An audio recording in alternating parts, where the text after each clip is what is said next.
So very emotional Viall files. Brandon, cheers. Cheers. How you doing, man? I'm doing good. As you guys You can saw, take a sip. Oh, I can take a sip? All right, cool. Oh yeah, I'm doing a lot better now. All right. Welcome. Sorry for interrupting. Welcome to the club. Yeah. Oh. Yeah. Yeah, I heard about you. Yeah. I guess not once but twice. Yeah. Yeah. Oh man. So It's okay. Can I ask you something? Sure. What's some advice you could give me, like moving forward? Because I felt like I got the closure I needed, I got everything I needed, but you went through it twice. I did. So, So are you looking for like love, emotional advice? Are you looking for like career advice? Are you looking for like what should you do next, like tomorrow? What are you looking for? No, I think it's mostly like, I guess it's like emotion advice. Like right now I'm a little bit closed off. I'm not going to be that vulnerable really until I meet someone who was, I don't know, who I guess like I can be vulnerable with again. But, like were you closed off too once you got back, and were you like shut down and you just... Yeah, I was kind of a mess at first. Okay. Yeah, it took me, well, we were just talking about this with Elizabeth in the recap.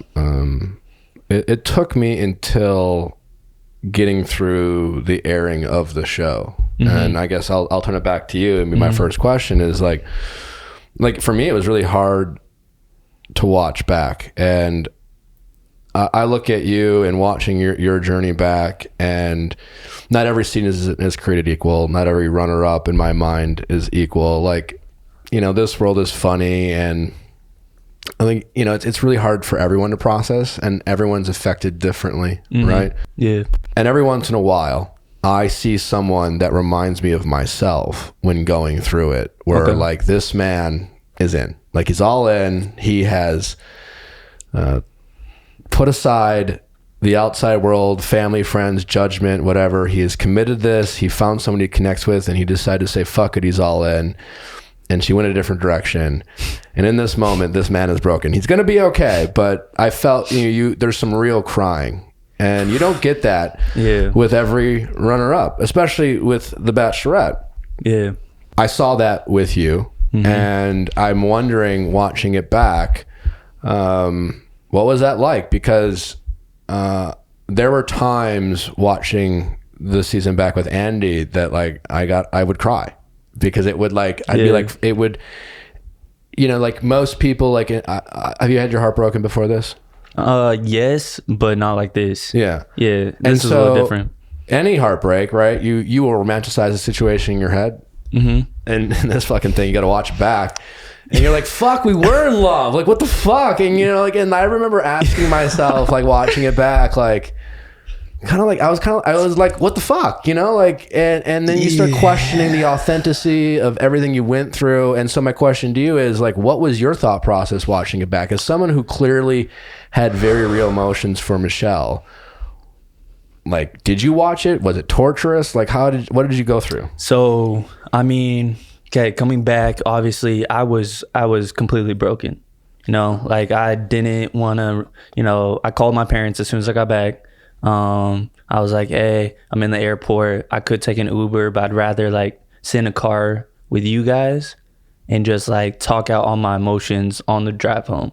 So parents picked me up, they're giving me advice. They asked me what happened. They also obviously knew like I went to the end without having to say much. I broke down, cried in front of them, and I was like, yeah, like I really thought it was it. Her meeting my family, they thought it was it too. Just the way that I looked at her, the way I talked about her. And my parents, they're not the most, when it comes to bringing girls home, they're not the most like, hey, we want you to be a part of the family. They're more like, we'll see how it goes. Sure. Normal. So, normal. An appropriate level of like, yeah, we'll see. Yeah, and then they met Michelle, and they're like, yo, like, we have a spot open up for you if you want it. She's a very impressive woman. Yeah. So, it was a lot of preparation. Like I went through a little bit of a sad, kind of depressed stage, just kind of like stayed in my room. I didn't really want to talk to anyone. I think, just like, thank God, because my family kept checking in on me. My friends kept checking in on me. Clayton tried to check on me, before he left. A couple guys from the show checked on me, and just How many of them did you tell what happened?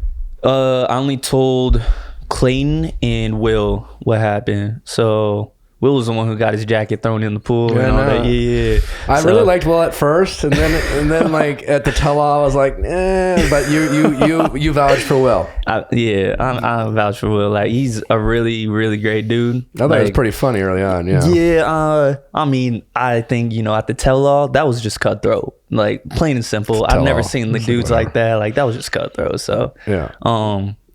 Yeah. So and then I don't know. My mindset just switched. Like, I realized, like, Brandon, you can sit here, you could dwell on everything, but that's not going to help, because whether I like it or not, it's going to show. When was that? Was that during airing? Like, was it airing while you had this moment? No. This is all before airing. I had to prep myself before seeing it air, because I knew people were going to be, like, reaching out. They're going to be tagging me. They're going to, So yeah, because it's the worst, right? Because like people watching and be like, "Oh, they're so happy. You ended up with her, man. They're like, so oh my happy. God, can't wait to meet her." And I can't tell a single soul what I'm going through, other than like immediate family and friends. So, I realized, like, I'm gonna have to face this one way or another. And I like to say, like, it's like facing a storm. You can either run away from it, but either way, it's gonna catch up to you. So you can go face it head on and get to the center of the storm and realize it's beautiful and see the beauty in it. Or I could keep running from it and staying in this like upset stage and, this questionable stage of like what's happening and all that. So, I just switched my life around. I got into the gym. I've been in the gym twice a day. Just, You look buff. Yeah. I appreciate it. Yeah. Just like doing that mindset, read a lot more, journaled a lot more, got all my thoughts out, prepared myself. And then what'd you read?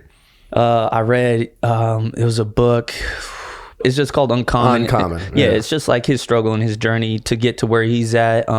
Read a book about, I guess, I don't know, I stuck with football for some reason, but like they just had the best stories. Like Kurt Warner, when he thought, it was all done, he didn't want to go and try, and he put his all out and then ended up being successful. So yeah, it was a lot of working on myself. So would it be fair to say that this experience of heartbreak that you felt was one of, or the lowest moment of your life?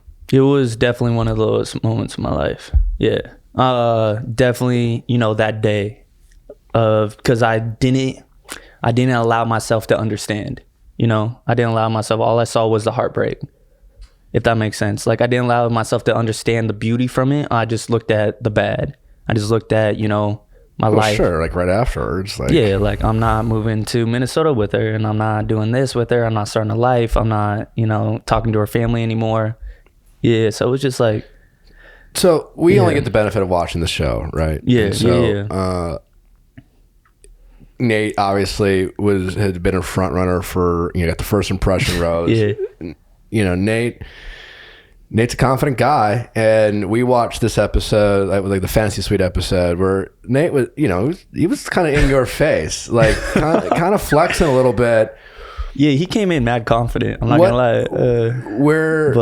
And like I've been in your shoes before, so hearing what you're describing, I get, at least for me, you're just like, yeah, there's moments of doubt. But once you decide, how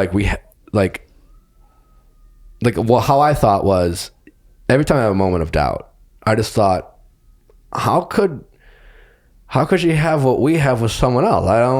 I don't get it. Right. I was like, it was like simple math to me, but yet, certainly I knew, the guys they ended up with, like, I knew they were like legitimate threats. Like I knew, and so what did you see Nate is like, did you always like knew it was you, or were you looking at Nate, or maybe even Joe, or even Rodney, or any other guy, and think, I know we have something, but like, fuck, I'm worried about this? Yeah. So see, the thing was, I didn't look at it that in like that light. I guess I looked at it as, these guys have nothing that I have with Michelle.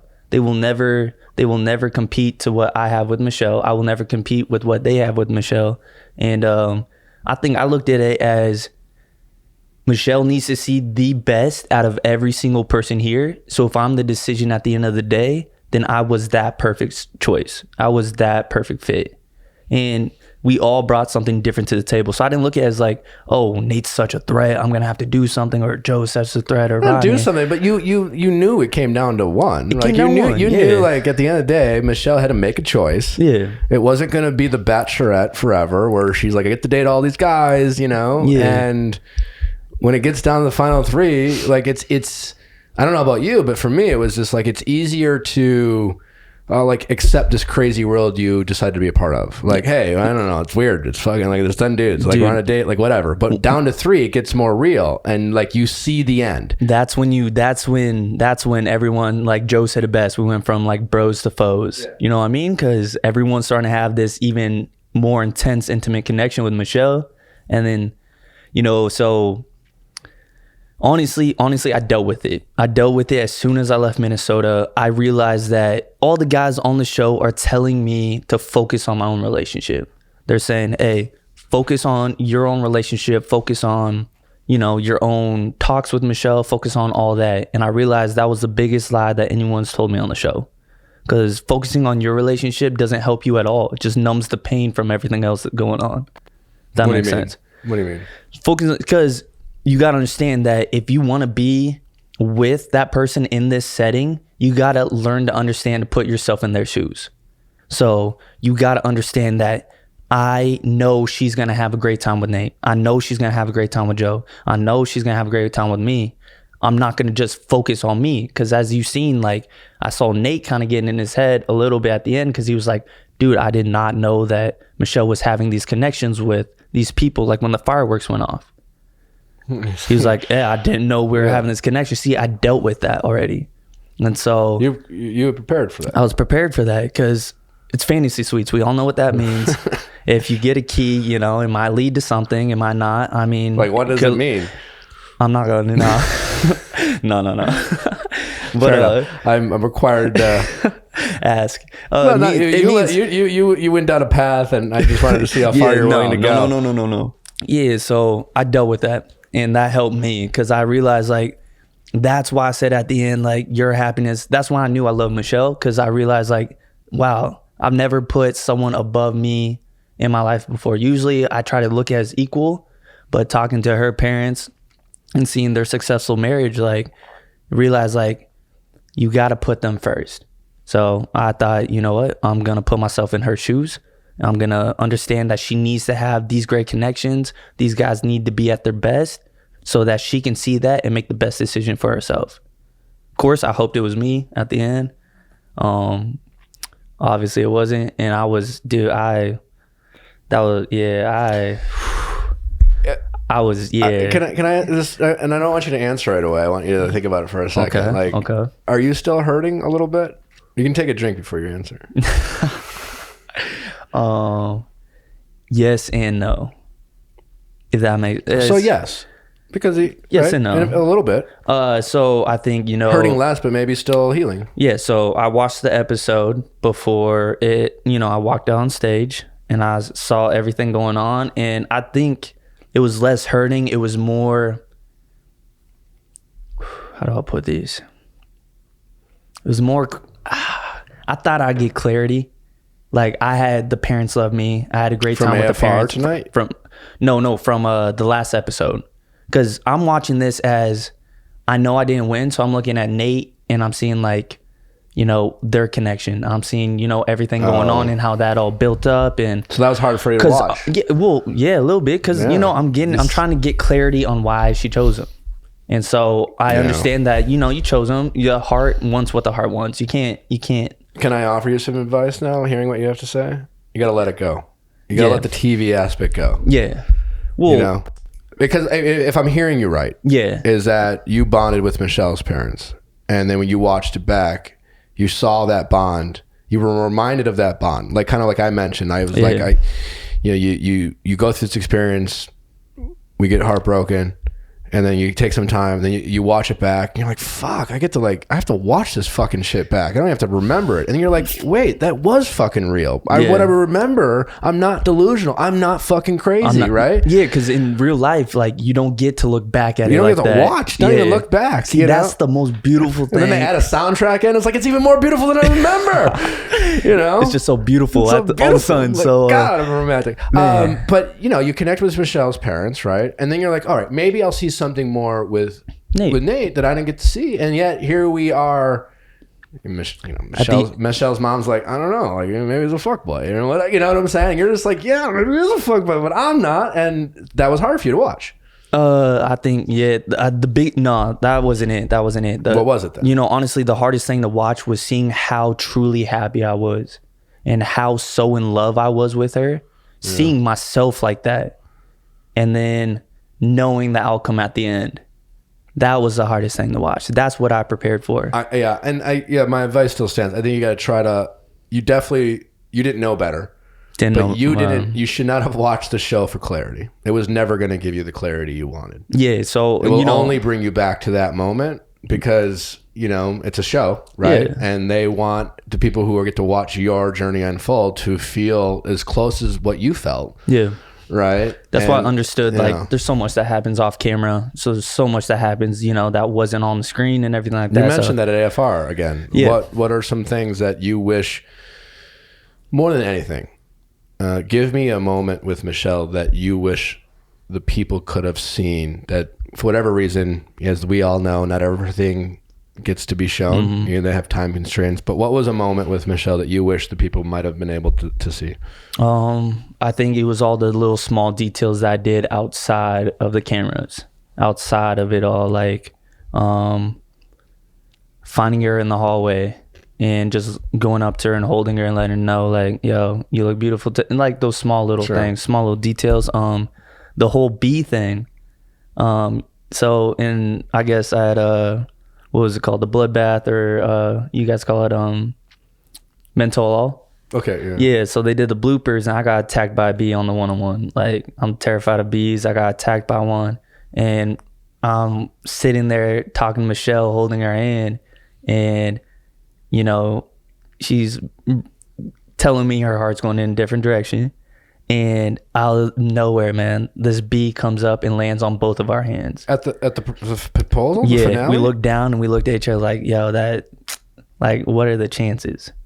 So it was that. What did you think in that moment? So wait, you're afraid of bees, you're getting your heart broken, and this kind of like moment that you guys still shared that seemed very fortuitous. Like, do you get into that shit? I mean, for me, it was like that bee landing on my hand, and usually, I'd run away or anything like that. But at that moment, I was like, what can I do? Like, I could care. The last thing I could care about is that bee.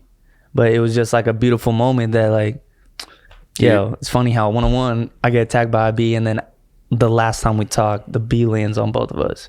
So, do you think you'll still be afraid of bees? Oh, 100%. What are you talking about, man? Man, 100%. I'm just saying in that moment, like, I was in so much pain. Why can't that be your big takeaway? No longer afraid of bees. That's not it. Another thing. Okay, this is it. Another thing was on my one-on-one, we hop in the car, and on their drive there, it didn't really show the drive there. We're just talking. It's like all off-camera time, and she was like, "Okay, I gotta ask you a serious question. If you can pick one song to jam out to, what would it be?" And so I'm like, "Yo, R&B, Mario, Let Me Love You." And she's like, okay. We go to the ice cream shop. We hop back in the car, and the producer's like, "Hey, yo, you guys should tune on some music, like jam out, do whatever you want. It's going to be a little bit of drive to wherever you're going." And so I'm like, okay. So we're going through all these radio stations, and we're going through like 6, 7, 8 radio stations. And we pick one, and it's like a T-Pain song that's ending, and we're like, okay, we could keep it here. I like this type of music, like 2000s R&B, all that. The next song comes on, and it's Let Me Love You by Mario. And we look at each other, we're like, yo, what are the chances of that? Like, radio in a car, we pick 7 or 8 different stations, and that plays. I mean, if you're on The Bachelor, chances are great.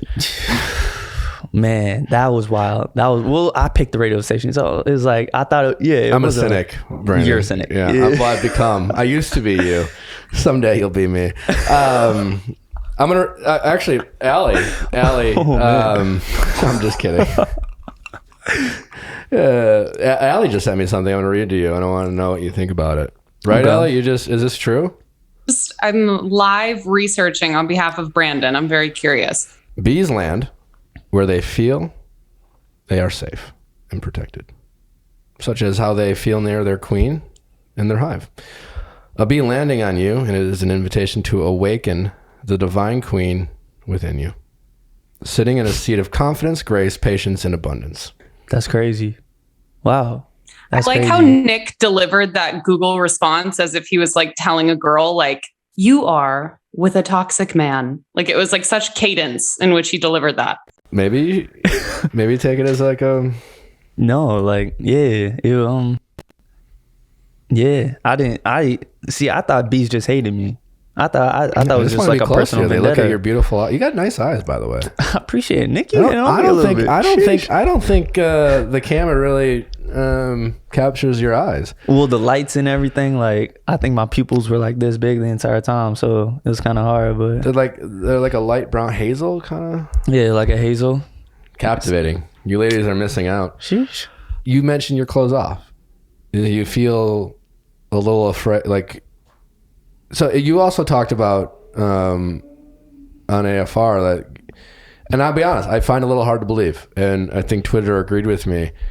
You said on AFR that you're not usually like this. You were the most kind of emotive with your words, very grandiose, very, and it all seemed very genuine, but it did not seem like your first time.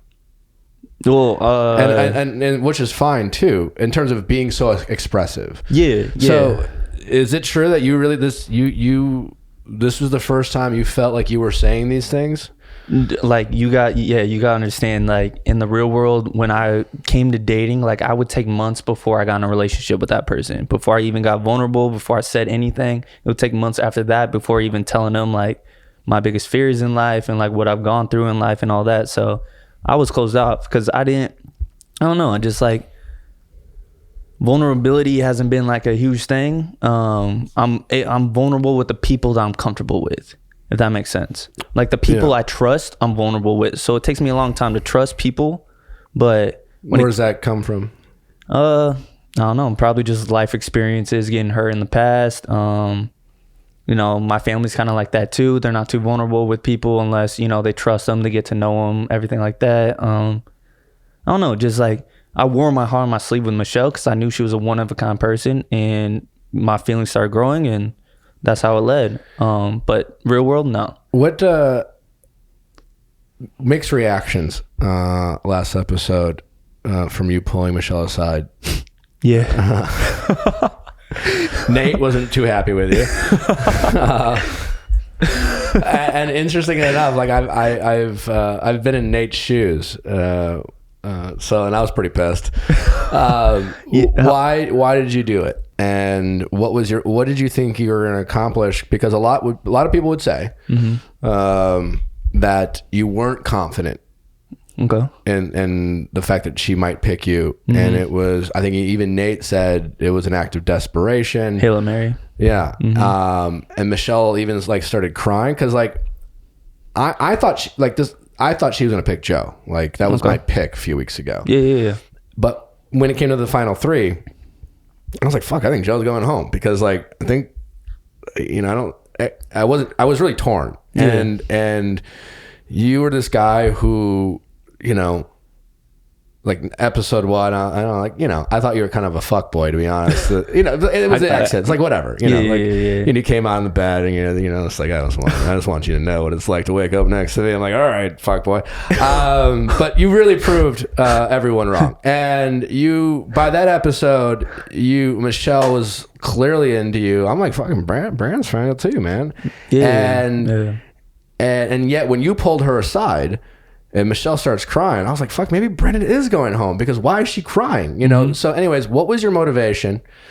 And then what were you thinking when Michelle started crying when you were sharing this? And is there anything in that conversation that didn't get to air? Because I know how that world works. What we saw was probably, 2 minutes of a 20-minute conversation. Yeah, it wasn't a 20-minute conversation. It was probably like a 5-10 minute conversation. Okay. Man, so again, I think I said it earlier, but Michelle, like when you look at Michelle, she tells all her emotions through her eyes.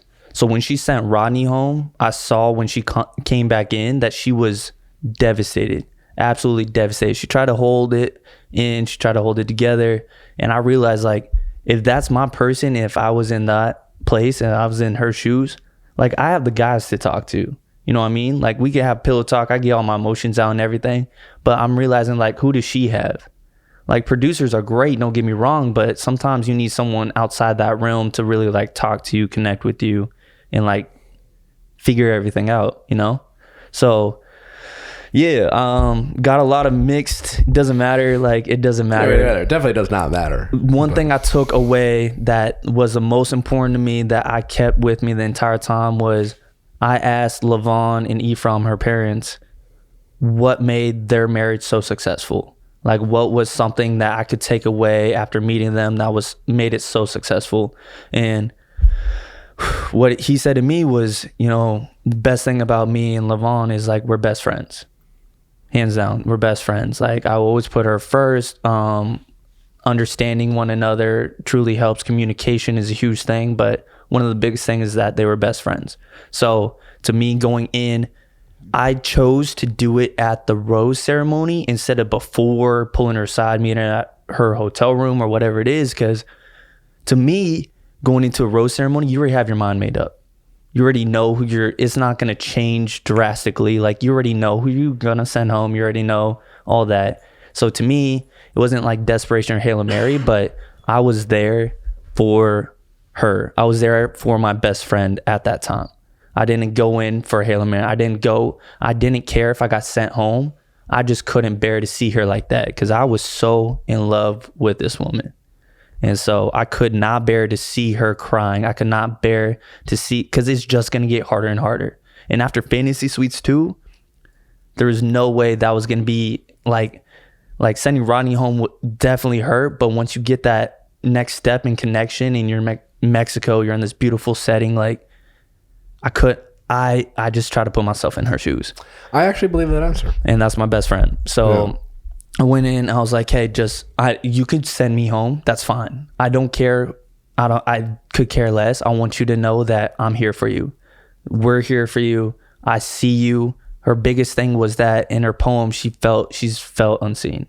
So I was like, I see you. I'm here for you.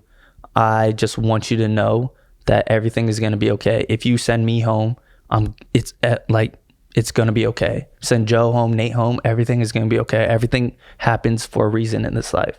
So the conversation we had, it went on for like 5-10 minutes.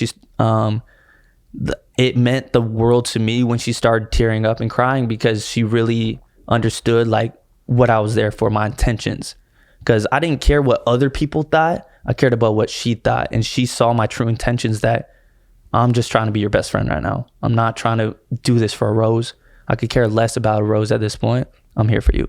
So, yeah, a lot of people took it wrong, which is like, they're like, oh, how come you didn't bash the other guys? Like, why? I'm not there to bash other guys. I'm there for, like, some people are like that, but that's not what I was there for. I was there for her.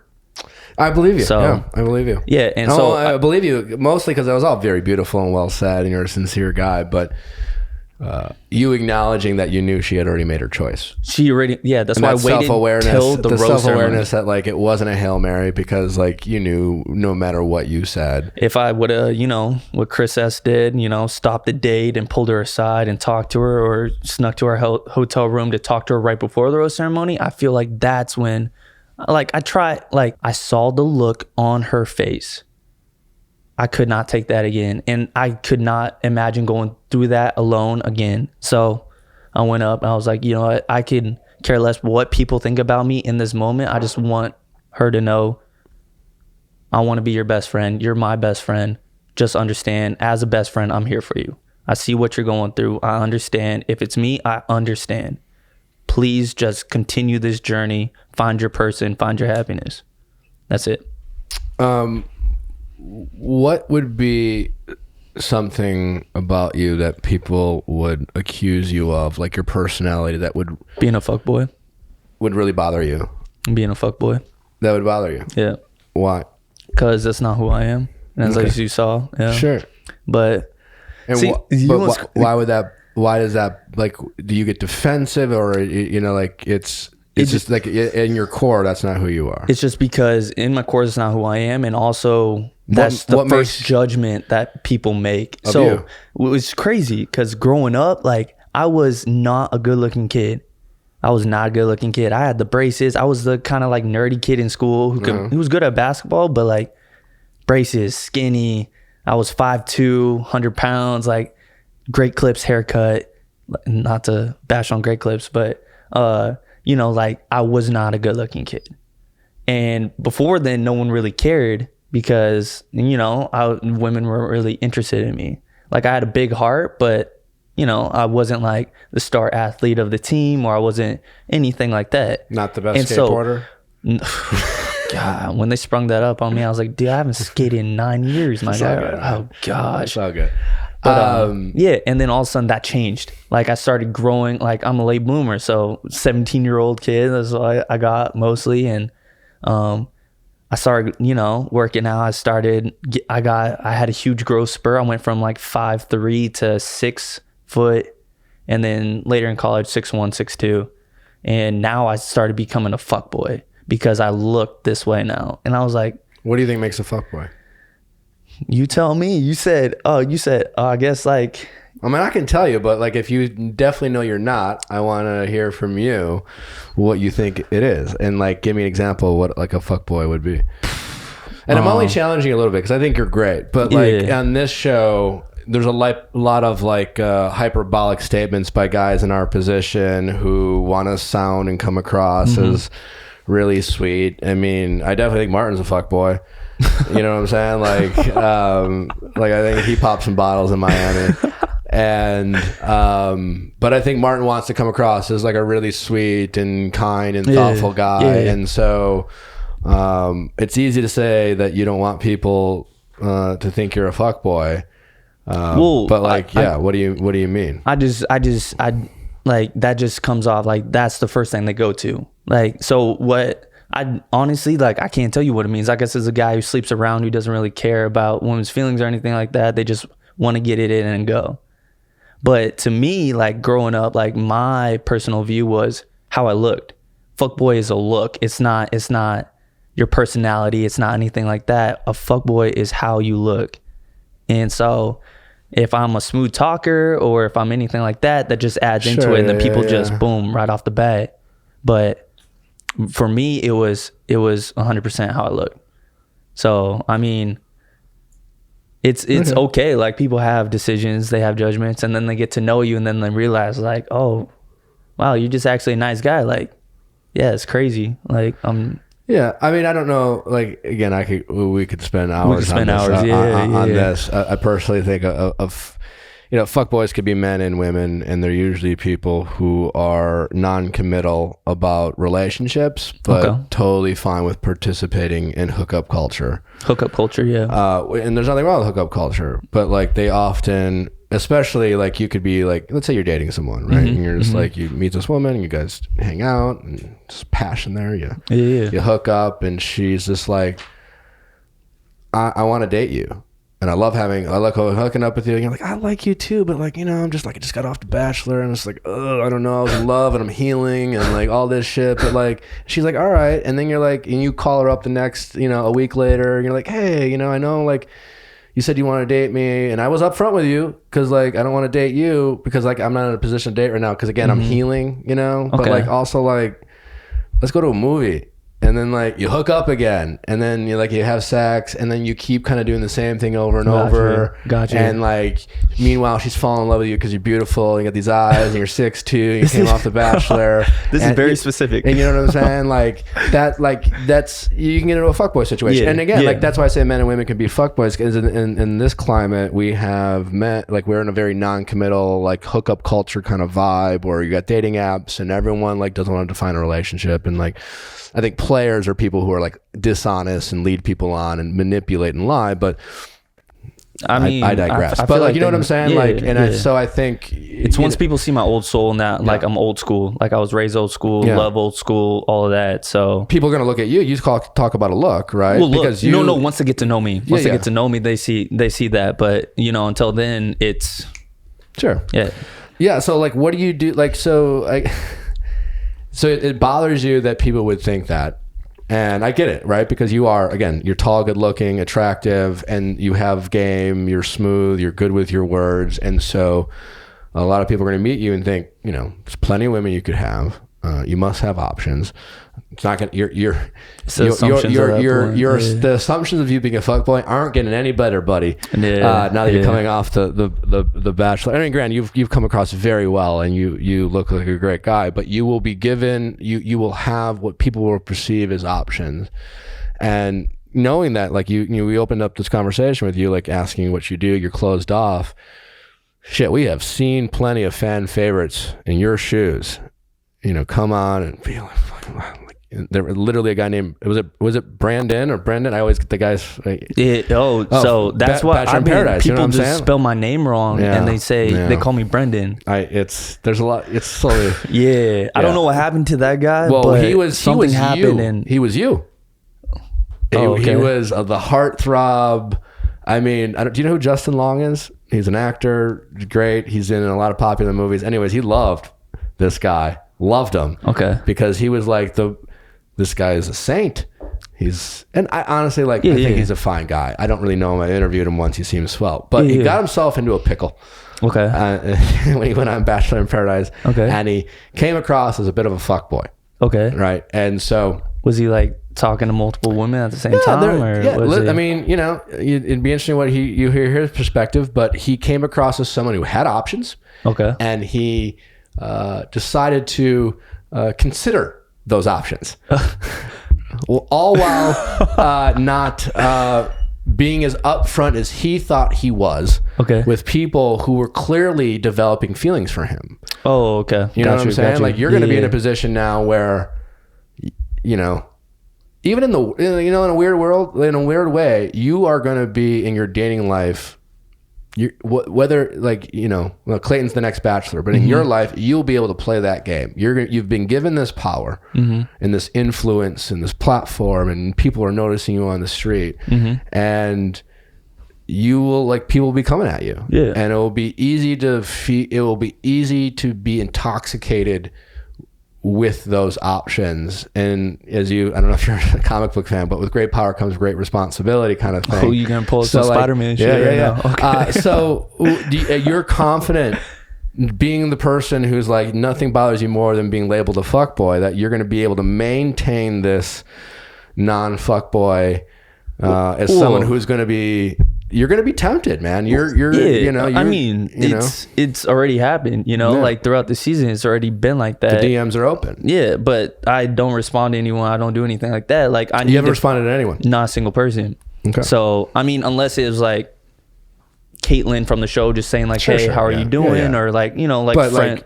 But not anything like that. I haven't responded to a single soul. Like, to me, I was raised, do not put yourself out there unless you're ready to put yourself out there.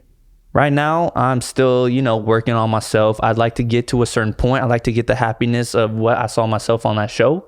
But I think, just in general, I'm too humble of a person to want to do that. So being I think that came off wrong. Like, people can label me however they want. That their judgment, everything, like what everyone was saying, like their judgment doesn't bother me. It's just when it's repetitive so often, it just becomes annoying. It's human. Human. Yeah. It's just human, and it's just, I think it just becomes annoying. It's not like, oh, it disturbs me and like I have to go make an image of myself to not look like this. But it's just annoying. And I'm glad, you know, like I took this leap to go on the show to show people like this is who I truly am. And I'm even more blessed to fall in love with such an amazing woman. So honestly, that doesn't bother me. The DMs can be open, they're flooded, but that's also a trust thing. Like I don't really trust a lot of people in the first place. So I'm not going to reach out to random people, you know, to have these quick, intimate moments just because I can, just because I have that power. Like just because I have that power doesn't mean you use it for that reason. A lot of people would. Yeah. A lot of people would. Trust me. I've seen, you know, a couple guys on the season who... This season?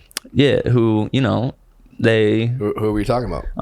No. We're gonna I'm not here out. to expose no one, but right. yeah, that you guys gotta understand, like what. But you have saw, some wolves in the sheep den from this season. A little bit, yeah, a couple. You gotta understand though, but what you saw with me on the season, that's truly me. I know some people it's kind of hard to figure out like how he can be so, you know, caring and endear and truly give his heart out and wear his heart on his sleeve, but that's just me.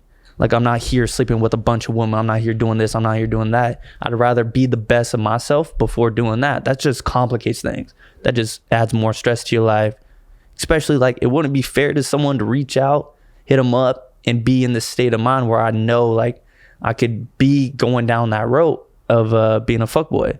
Of like I have no emotions for you, but what am I doing? You know, I'm just leading you on at that point.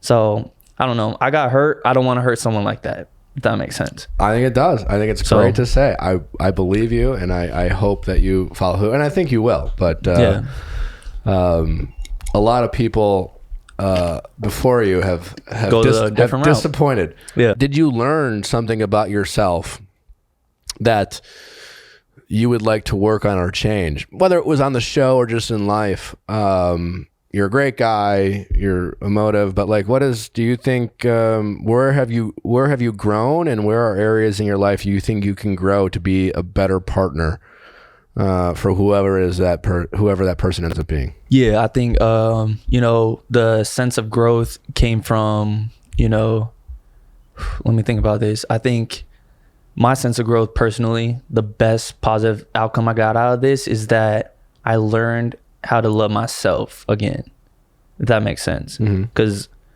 you know, I'll break it down for you guys. I'll be honest, like when I got back, I wanted to be like Nate. I'm not gonna lie. I bought a dangling earring.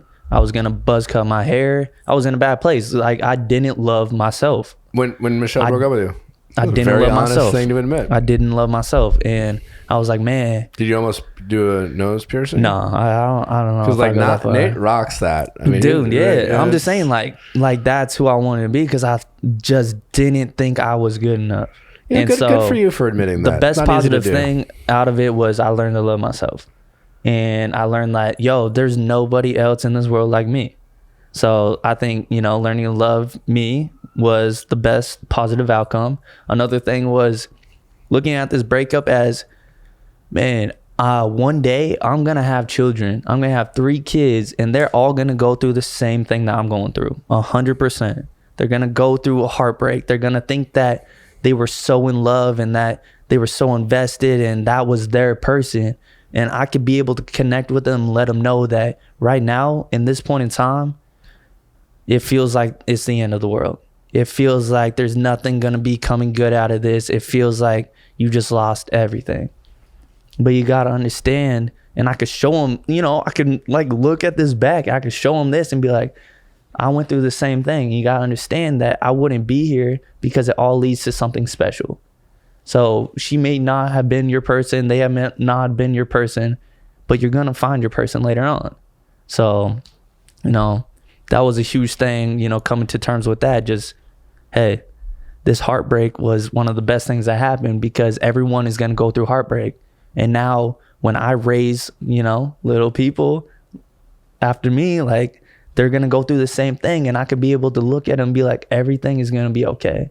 You are a scrambled Rubik's Cube right now, but you're going to look back, you're going to watch everything, and you're going to realize the person you become. How old are you? I'm 27. And a lot of people, I think, you know, it's hard to criticize the Final Four. You guys had a quality Final Four. Yeah. But when people were trying to criticize you, they were saying you were too young. You got a baby face. And, did that bother you? Because I'm talking to you, man. I'm impressed. And, I did not, what you just described in that appreciation for heartbreak, is not something that I learned until I was 29, 28, So it took me a few years younger than you. And yeah, so like, did that bother you at all?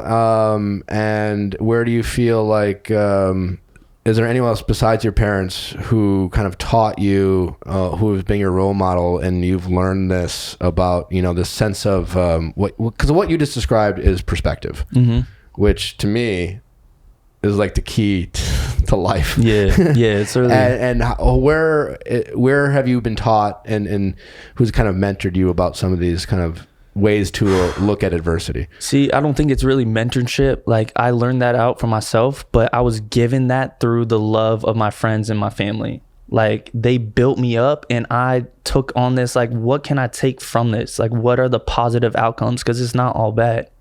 Like, what's the positive outcome? And I mean, I'm telling you, like, journaling in and out, I kind of just learned that, you know what, this is going to be beautiful one day. And I could not have gone that with, I could say parents, huge, because they found each other. Like, I assume they went through a heartbreak, maybe not similar on TV in front of millions of people, but they went through heartbreak. They went through something similar. My friends have gone through something similar. Like, the guys on the show, they understand what I was going through. They understand the relationship I had. They were there for me. Perspective comes from you. It's built from the strength of everyone around you, but you need to find that internally. So again, and then going back to being called 17, like, dude, I'm thankful. Like, imagine when I'm 40. Yeah. I'm going to be looking 25 finally, you know what I mean? Or yeah, so I mean, that doesn't bother me. Like, I'm 100% cool with that. I need every single place I go to. That a little bit old when you're 27, but yeah, man. Yeah, like, you appreciate it. Amanda's got a question for you. Oh yeah. So when Michelle's dad was asking how you feel about ambitious women and sort of how you're able to manage that, and pointing out that sometimes that can be hard, you mentioned your mom, and I was wondering, how would you describe your mom in 3 words? Heartwarming, powerful, and dorky. If that makes sense. My mom is so such cute. A dork, but she is one of the most powerful women. She's the one who really helped me with like all the relationship advice. She's the one I go to. My dad's more of he's very emotional. Like, he loves to like talk emotions and relationships, but he's more like you can walk it off. You can walk it off. My mom is more sentimental. Like, let's talk about it. Like, what happened here? Let's dive to the core and everything like that. So, yeah, I mean, as you've seen, my mom made the bracelet for Michelle. That's the heartwarming part. Like, she just loves everyone first. And I think that's where I got that from. It's just, hey, I love you first until you do something. And then my mindset will kind of change. But, yeah, so I got that from her. Yeah, so powerful, heartwarming, and dorky. She's going to hate me for the dorky part, but dorky's I gotta speak the truth. So that's where I got it from. Yeah. Brent, do you think someone can be in love with 2 people? Yeah, I do. You do? I do. Why? In love? Yeah, I do. Not love, like in love. Like, why? For a couple of reasons. I think, you can be in love with 2 different people because those 2 different people bring 2 different aspects to your life. Yeah, I think it's just at that point what route you want to take, what route fits best into your world. So, I mean, I'm sorry, but did she say that she was in love with you on your season, or? Yeah, one of them. Okay. Yeah. So, I mean, but I don't believe that she was. Okay. Well, I truly think Michelle was. I believe that she felt it when she said it. Yeah. And I believe that it felt good in the moment. I think she was truly, truly in love with Nate. And I think, I'm not going to question it. Like, but I think, her feelings for Nate was a lot stronger. The love for Nate was a lot stronger than the love for me. Yeah. So I think, yeah, you can be in love with 2 different people. Are they both equivalent? No. I mean, I think there's a different equivalence to it, but you can truly be in love with multiple people. Because I believe you can love multiple people and respect and have an appreciation and love, and that's why. Again, I don't think she said she was in love with me. She didn't, because I think she said I thought she said that at AFR. Because I was confused. I was surprised by that. That's why I asked. It seemed like she said, I said I was in love with you, and I could have been hearing that wrong, but I was like, oh shit, I didn't realize she said that. Yeah, she said she loves me. She says she loves me. She said that the feelings are there. She loves me. Yeah. Everything. Yeah. So, but I think she was truly her heart wanted Nate.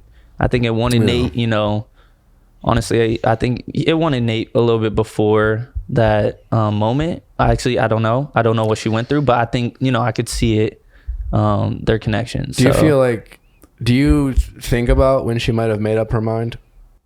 No, because I can't control it. Like, okay, I mean, I have, yeah, definitely. But at the end of the day, like, it's just sabotaging yourself for no reason. You're just creating scenarios in your head for no reason. Like, I can't control that. There's nothing I can control.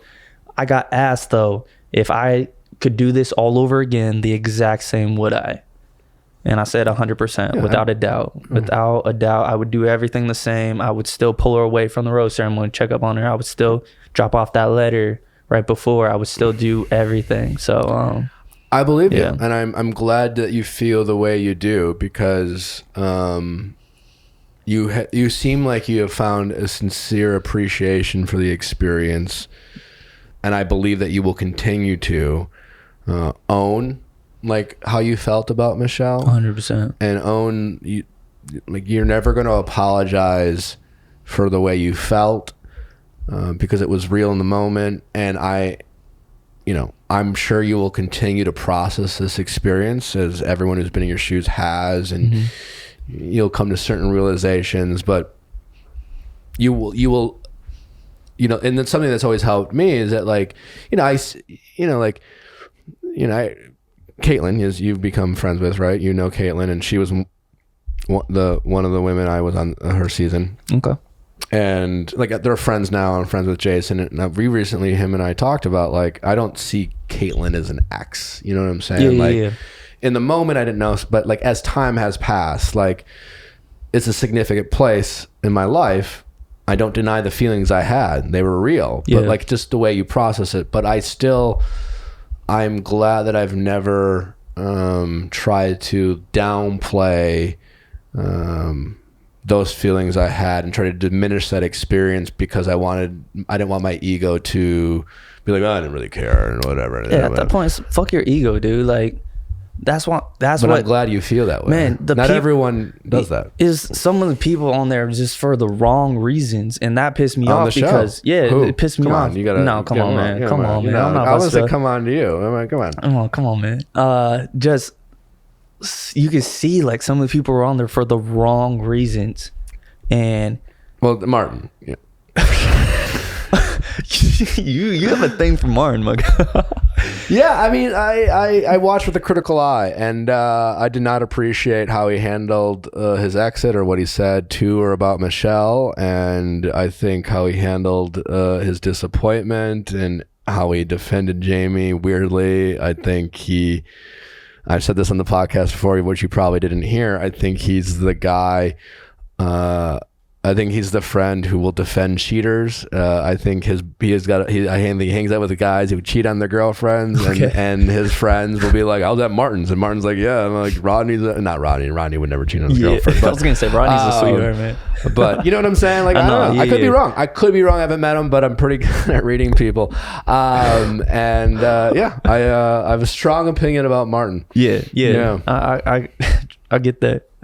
But you're welcome to disagree with me. No, well, I mean I'm not like that. I'm just like, yo, that's your opinion. Go for it. Right. I do know Martin. He is a good guy. Relationships. I'm wrong? What? I didn't say you're wrong. If I'm too hard on him, I don't want to be hard on him. Man, I mean, he's a good guy. I'm not on that side. I'm on the bro side. You know what I mean? I'm on that side. I'm not on the relationship side. That's a good question. Bros, I joked. Bros, Martin's I'm not defending him. Yeah. What he said, anything like that. No. Okay, I don't want to get you in trouble here. But well, it's not in trouble. Let me ask you this, right? So I was critical of Martin because I thought Martin was, when he, and granted, it's a reality TV show and whatever, it's edited and we see this, but in that moment, what I saw from Martin is a guy who will always pick his friends even over the girl he claims he loves. Yeah. There's a lot of men like that. I saw that guy in Martin. I know a lot of guys like that. They're all over LA. You know what I'm saying? And and I'm someone who values loyalty with the people in my life, 100%, and friends. But I don't know. For me, being a true friend is knowing when to like check the people you say you love the most and call people out on their bullshit, even if they don't agree with you. And so where do you fall with, in terms of being a bro and sticking up for your friends and having your bros back versus like seeing your friend do something that, as we've come to learn about you, like you seem like a pretty stand-up guy and you sound like a guy who knows how to treat women and you're respectful. And where do you draw the line between saying like, you're my boy, but like, I'm okay with what you're doing. Once they disrespect the woman, once any sort of disrespect. So, so your best friend's cheating on his girlfriend. Yeah. Comes to you. No. What do you say? Tell her or I will. Okay. You know what I mean? It's just because why? Like if you were so thrilled with like cheating on her, okay. Like why are you still with her? Is it that comfort that you want? Is it just like that portion? I don't know. So for me, again, I love people until I truly get to see them and I make my opinion off of like who they are. Like I don't judge. I try not to judge people. Like I'm not gonna lie. Like I do like sometimes judge like that we're humans. Like that is. All right. I've learned to more like love people first before judging them. So yeah, what he said. So Martin is a good guy. What he said in the car, I did not agree with. We actually spoke on the phone. I didn't agree with it. But he is a good guy. Bro side, where my bros are, Will, Daniel, Clayton. Those are my bros. Rodney, like those guys, good guys, stand-up guys. If they disrespect women, that's when I have a problem. Would you let Martin date your sister? No. Okay. That's all we need. No. Not a need, but I appreciate the honesty. I won't drill you any further on that. You've been a good sport. I don't think I let any of the guys date my sister. You wouldn't know it? None. Not even Clayton? Well, Rodney. Clayton? See, if they're too close, like those guys are too close to me to where like no, come on, like, dude, it's your sister, man. Your sister's gonna date somebody. Yeah, someone else other than my homeboys. Do you have a sister? I have a family who I call them my sisters. It's I always thought that it was weird. Like, I don't know. Did we talk about this? Did we talk down LA? But like, I've if you known have a daughter, right? If you have I have sisters, and I hope someday I hope to have a daughter, right? Mm-hmm. Like I want like whoever my daughter wants to love, I want her to find love and be with that person. And if she's a heterosexual woman, I want her to find a man who she wants to be with, just right? Not and if friends. Not if he's a good friends. Guy, great, that's great. But if something happens, I don't want to pick a side. I do not pick a side. That's not my drama. That's not my beef. Okay, it's more about. Okay. I'd rather you stay like because it's so easy for like. Would you? Okay, so. I don't want to lose a friend because my sister. Like, would you let her? Okay, well, if that makes sense, it does, and you got me there. Yeah, right? I appreciate that. Yeah. So, but now I feel like we've gotten a more of a lukewarm answer on Martin. So now I want to go back and say, would you let your sister date a guy like Martin, and would you want your sister to date a guy like Clayton? I don't know Martin that well. From what I don't know him that well, man. Like what you know, gut feeling. You're a smart guy. You read people. Like you fell in love in 8 weeks, so you can make quick decisions. That's the thing. Man, what he said after in the car with Michelle. No. Right. What about would you be okay with your sister dating a guy like Clayton? Yeah. Okay. Yeah, dude. Okay. Let's actually talk about that. What was you said some thoughts about my boy Clayton. Listen, I like You I don't judged know- Clayton before you even knew him. I've been critical of the choice of Clayton because we don't know anything about Clayton. Because I quite honestly, I would be more interested in watching you find love.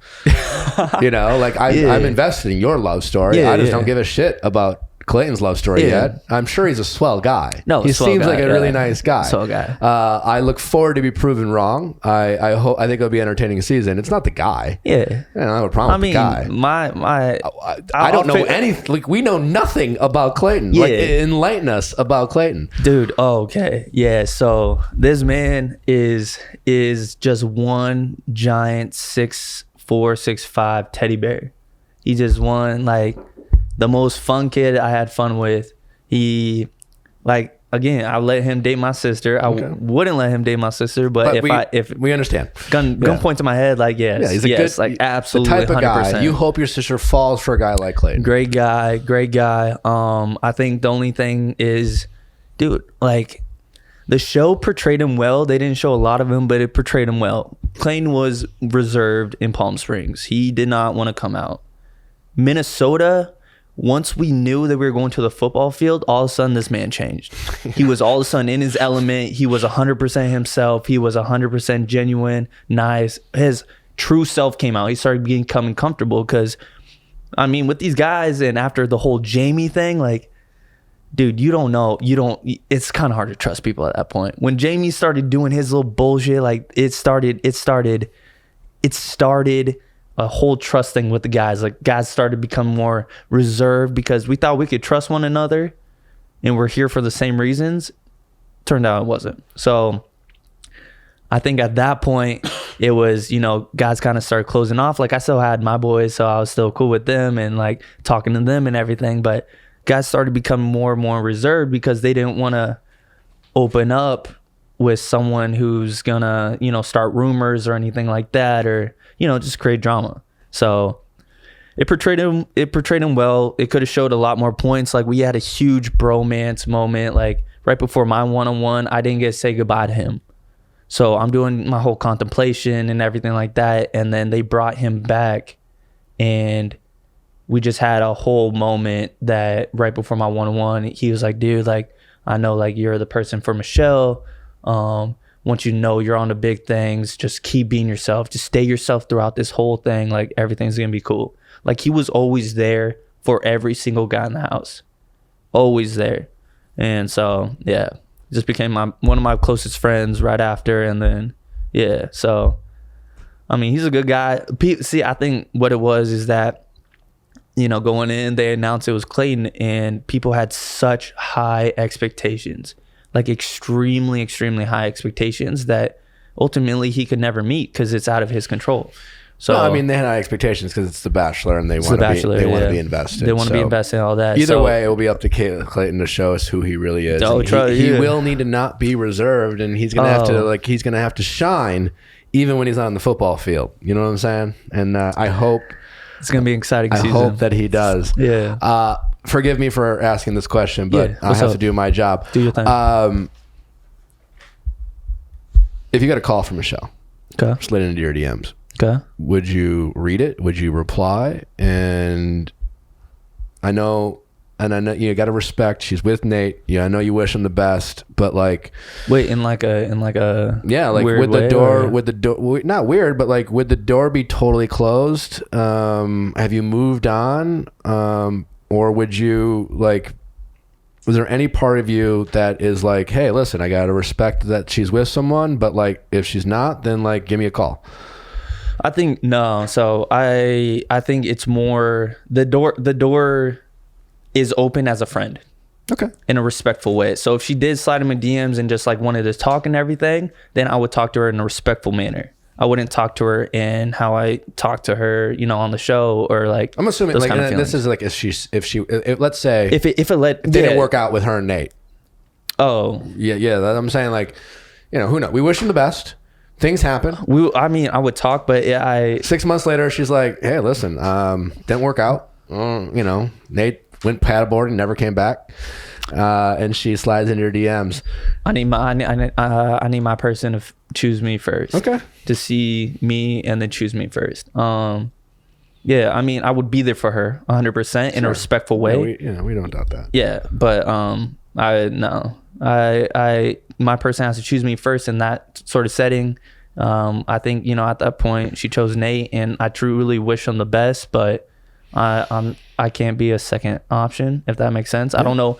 I think it's more like I don't know how I'd deal with that later on. Like, I feel like that would just be turmoil that I don't know if I could cope with later on. What do you mean? Just because, like, I mean, I respect the answer. Just because I wasn't, I wasn't chosen. Like, I gave my all. I gave you everything. I showed you everything, and I know, in that time, there's a lot of pressure, and I think her heart truly wanted Nate more than me, and so I just don't think that I could be the second place when I'm putting someone first place constantly. You know what I mean? Mm-hmm. So, yeah, I hope that doesn't happen. I hope they don't break up. I hope, because I don't want this to be, I want her to have happiness with him. But, yeah, just as a friend, 100%. I would be there 100% in the most respectful way. But no, if she was like, hey, I want to get back together with you and everything like that, I just think, I would have to, take my own journey and find someone else and go through this process again and see, if that's the right way. So, all right. Final question before we get to our very easy and lighthearted game. Okay, great. And this is a softball too, but it does require I want some honest thinking. Look,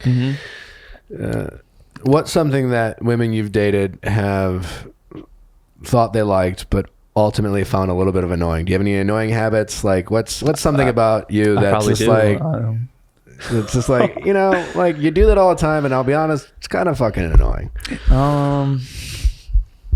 Man. And no, there's something. I mean, I 100% bet, like, if you called one of them up, I bet you they would have the answer. There's gotta be, how many exes do you have? Like exes, like serious relationships. Yeah, I mean, then again, it could all be relative. Like, exes from high school are still your exes, but it might be different than, like, say someone you when you were like 24. Yeah, so it'd be 2 or 3. 2 or 3. Okay. Yeah. If we count high school, that was like my first love. So adult, not high school, but like of those exes, like I'm sure there's something that they both were like. They both complained about the same damn thing. I think, if I'm being playing, real, if I'm being real, like if I'm playing like Call of Duty, or if I'm, playing like video NBA games, 2K with the girls, with the boys, fucking the chicks hit the video games, and she's talking to me, and I'm so invested, like, and it's probably annoying because I don't respond right away, or so I think that could be it, but. I want to point out that plenty of women love video games, but video games can cause a lot of problems. My exes had problems with that. Like, if the boys were like, yo, hop on, let's go. I'm like, yeah, absolutely. One more game, babe. One more game. No, it'd be like, wait, I thought we were going to watch a movie. And I was like, how are you going to spring up a movie after you just heard? Like, okay. Yeah. So pick your battles. Okay. Yeah. So I think it's just attentiveness when because I'm focused, man. Like, I am focused. Like, I like to give my all to stuff, you know what I mean? I want to do the best. So there you go. Your strength and your weakness. You're focused. But if you're not focused on the right thing, then you're not attentive. Yeah, I don't know. Ask them. Yeah, ask them. Right. But yeah, listen, we're human and imperfect. Yeah, I mean, so Brandon, it's been a pleasure. What is your last name? Jones. Mm-hmm. Brandon Jones. What a nice name. Mm-hmm. It's been a pleasure. It's been a pleasure. I really appreciate you coming on and being so honest, man. Before we let you go, we like to play a really easy, fun game called Do You Know Me with our guests. Okay. I'm just going to ask you a series of questions. Do I have to go? I'm comfortable right here, man. You don't have to go, but, like, I actually have a flight in the morning. I got to go see mom and dad. I got a flight in the morning. All right. Simple questions. Okay. Yes or no? Like, just, you can. Yes or no? It'll make sense. Okay. Have you ever done this? Do you ever done that? Yes or no? Whatever. If you have an anecdotal story, if you want to elaborate, you're welcome to. Okay. We love it when you do. But if you don't have to. You got it. It's up to you, man. Absolutely. Does Brandon have a go-to pickup line? No. I wish I did. I wish I had one that was just solid, but I'm sorry, I don't. How are you with... how would you like to meet women? I'd like to meet him in a social setting. I like to meet him. Do you have the confidence to go up to someone and yeah. well, what would you do? I'll just walk up and say hello. Like, name's Brandon Jones, or I wouldn't say my last name, but I'd be like, hello. Yeah, you would, and you should. With a name like Brandon Jones, I fucking would. I'd just say hello. My name's Brandon. I'm Brandon Jones. When I walked in, I thought okay, you were pretty cute. So I want you to say hi. I'm Brandon. I'm Brandon. No, I want you to say hi. I'm Brandon Jones. Hello, I'm Brandon Jones. I think we agree. I think he should go with Brandon Jones. Yeah, we love the Jones. Okay. Do you like the At hello that point, or the hi? he's just got to like pass let's a figure out my business pickup line. card. Hi. Hello, I'm Brandon Jones. No, Pleasure I to like meet you. hi. I like hi. Hi, I'm Brandon Jones. Yeah. Okay. Yeah, I mean, there you go. That's my pickup line. And I just like to spark conversation with people. Okay. So, Brandon Jones, do you own a power drill? yes, I do. Good for you. Yes, I do. I own 2. Are you a handy guy? I am a handy guy. What are you handiest with? I like to, build stuff. So like tables or, just like household stuff. Like if you're trying to hang up your TV, like I'm the guy. When like, you say you build tables, are we talking like IKEA or like do you whittle wood? Well, I don't whittle wood. It's probably like IKEA and stuff like that. I'm not a woodsmith. I wish, man. But like household, like I like to fix things, I guess. Have you ever popped someone else's pimple? No. No, you're not living. Oh, you see, I like watching it, but I don't think I could be the person to pop it. But yeah, It's very satisfying stuff. I'm okay with people popping mine, I guess. So if you see something, you just there you go. Go for it. You need your key to life is finding someone who could pop my pimples, I guess. you're one of 2 usually. I have found. Wait, are you saying pop other people's pimples, or have I popped my own? Well, of course you pop your own, pop but my you don't own, pop. yeah. But like. I don't go up to people. Yeah, I don't have like my But friends. the I'm fact like, that yo, you let your girlfriend pop your pimple. Yes. There are people who would say, "Can you let me pop that?" And you will make her happy. I'm not crazy. I don't. Yeah. I mean, for all the people who wouldn't do it, That's a they're like, bold "It's move." fucking gross." But like, half of the people listening, are like, I hear you, Nick. Yeah. Can Brandon drive a stick shift? I can't drive a stick shift. Good for you. Yeah. All the people who thought this guy was too young, fuck you. He can drive a stick shift. Yeah, man. I learned friend's stick shift first before having an automatic, and then, automatics are great, but I prefer a stick. I feel like you look a lot better driving a stick. Have you ever had an imaginary friend? Yes. His name was Charles. Okay. Yeah. Good for you. Yeah. I watched that Foster's Imaginary Friend growing up. Yeah. Foster's, or that in Fairly Odd Parents. And I was like, yeah, imaginary friend for sure. Yeah. Right. 100%. Do you know CPR? No. Really? Yep. I wish I did. I do not. See, YouTube that shit. Yeah. But I'm not certified or anything. Like, yeah. I know like the Disney Channel steps. I've seen it. You play couple fantasy times. football? Absolutely. I'm in it right now. Right. Yeah. Maybe be one of our leagues or some of the Bachelor guys. Some OGs. Oh, some OGs are all in the league. How you doing this year then? I'm losing. I think I lost. No, I lost to Bennett in the playoffs. Oh, for real? Yeah. Oh, dude. You know Bennett. I know Bennett. Yeah. Fucker beat me in the playoffs. Salty. Have you ever skinny dipped? I have skinny dip. Yeah. With who? With people. People. Yeah. Plural. 2 women. It was back in my high school days. Not a player. I'm just kidding. I'm just kidding. You're allowed to live, man. I'm just giving you a hard time. Good for you. Well, if it's fair, they tricked me and I skinny dip myself. So listen, you know what? If that's fair, fine. They tricked me. They were like, "Hey, we're gonna go skinny dip." So I jumped in, and they're like, "Yeah, we're not." And then I was like, "Okay, I'm just gonna." Okay. Yeah. So I think you should have left it alone. I should have left it alone. Yeah. Can we cut that out? No. Is that okay? Have you ever slept with a coworker? Yes. Were you dating? No. And so, how did you go about setting up front expectations and that so that no one felt like they were being fuckboyed? Well, it was actually her telling me that she just wanted to do it once just to try it out. And I was like, okay. Is that cool? Yeah. Cool. Yeah. It's all about our friends' expectations. Yeah. And then once the other person says, I had those expectations, but things have changed for me a lot more. And you're like, you know what I'm saying? Yeah, I mean, yeah. But that sounds like it. Yeah. Good for you. Yeah, I just wanted to clarify, make sure we were on the same page, because you set a very high standard for yourself with the audience. I want to make sure you maintain that. Well, I'm just gonna be myself. We do not. I don't want to be talking shit about you on this podcast in a year when you go to paradise. Oh gosh, man. Oh gosh. You're going to paradise. We'll see. Okay. You should.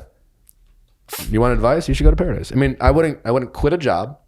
Okay. I wouldn't, for it. Okay. But if you're given an opportunity, you don't have to quit a job that you love. I've just never seen paradise. It's a good I time. don't know what it's like. It's good. Okay. You will thrive. Okay. I've heard good things. I've heard bad things. Well, if you want advice, I'll give you some advice right now. Okay. I think once you're healed, you deserve to go out there and date. Yeah. I encourage you to go out there even before you feel fully healed. Even if you go on a couple of bad dates and it doesn't go perfectly, and maybe a couple ones just remind you of the love you felt from Michelle, that's fine. It'll help you get over it. I mean, I think you should stay completely away from any woman who has ever gone on The Bachelor, especially if they're on Clayton's season, or if they're on Matt James's season, or Pilot Pete's season, and you should respectfully decline all messages, and so you walk down the beach so that no one can accuse you of being a fuckboy. Okay, so this is, I feel like this from experience from someone, or you, or well, from watching a lot of Paradise and people doing the literally and don't go to Stagecoach. Don't, yeah. What is Stagecoach? You can be friends. It's a concert. Don't worry. Okay, it's good that you don't know. I don't need. Yeah. Okay. You can be friends. You can be respectful, but don't hang out with anyone. Don't hook up with anyone. Don't make out with anyone. Okay.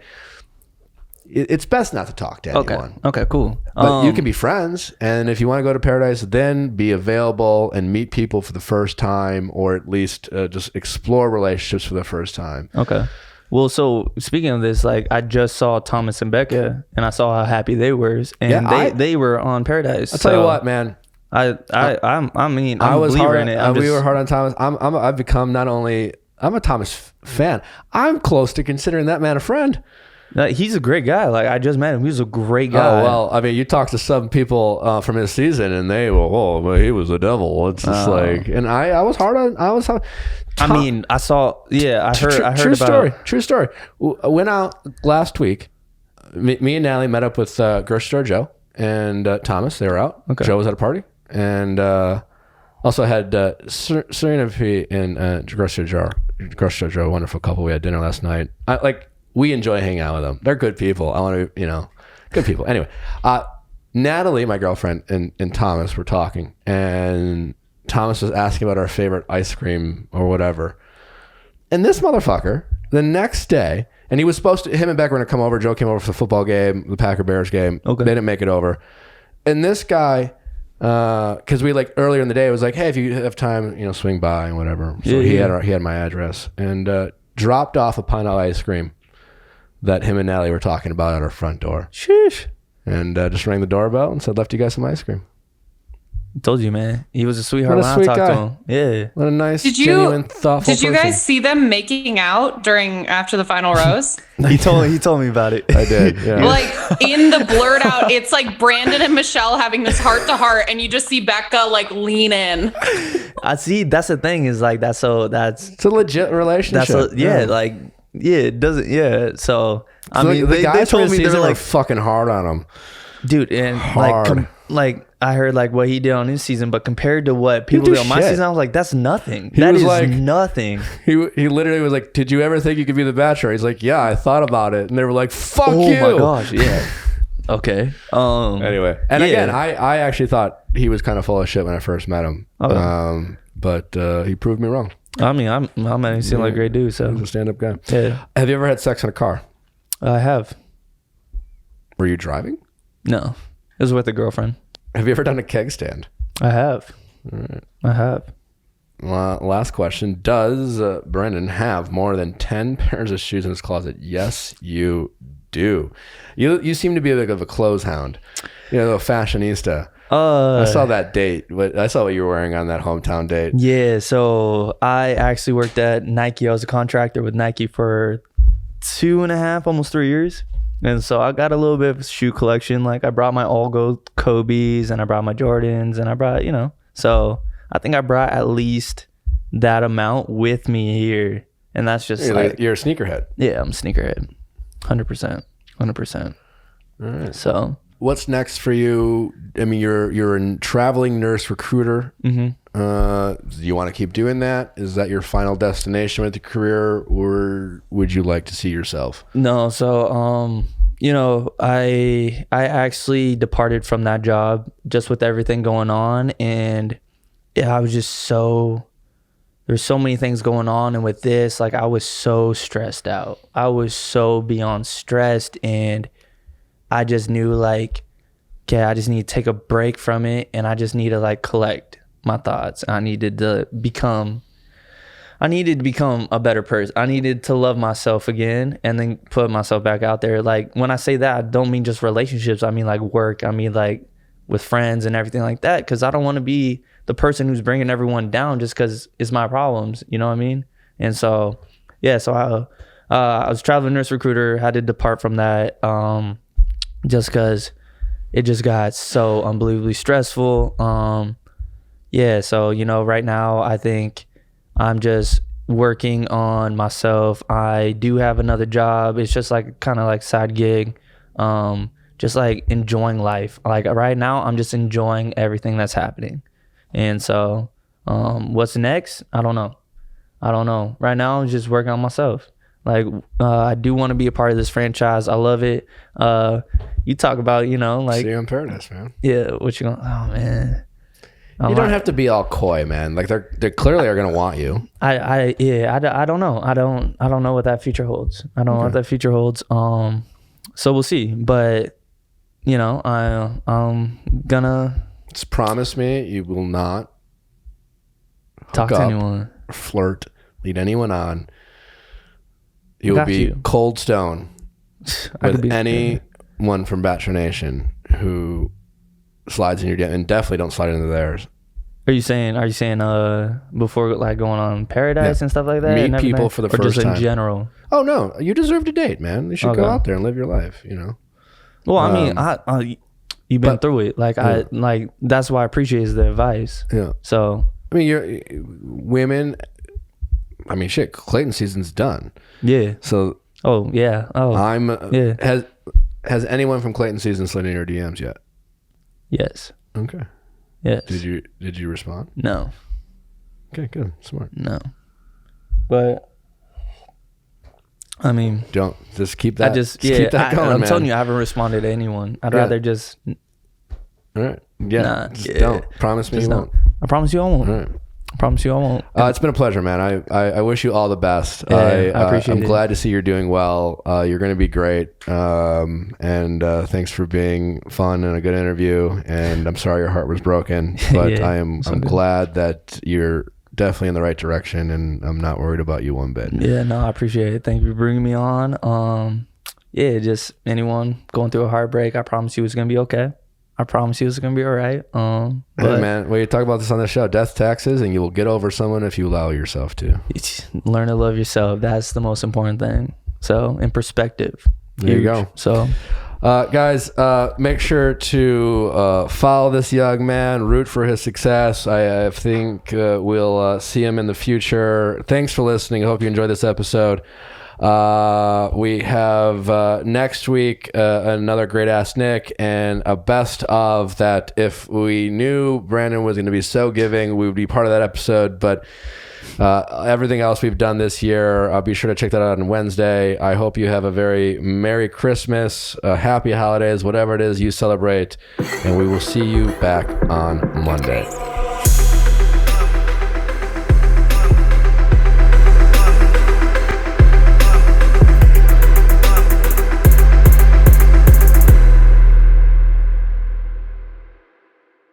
Hey guys, thanks for watching, but before you go, make sure you like, subscribe, and ring that bell so you don't miss any future videos like our Mondays Ask Nick for your favorite relationship stories and advice, and our Tuesday Bachelor recaps. See you next time.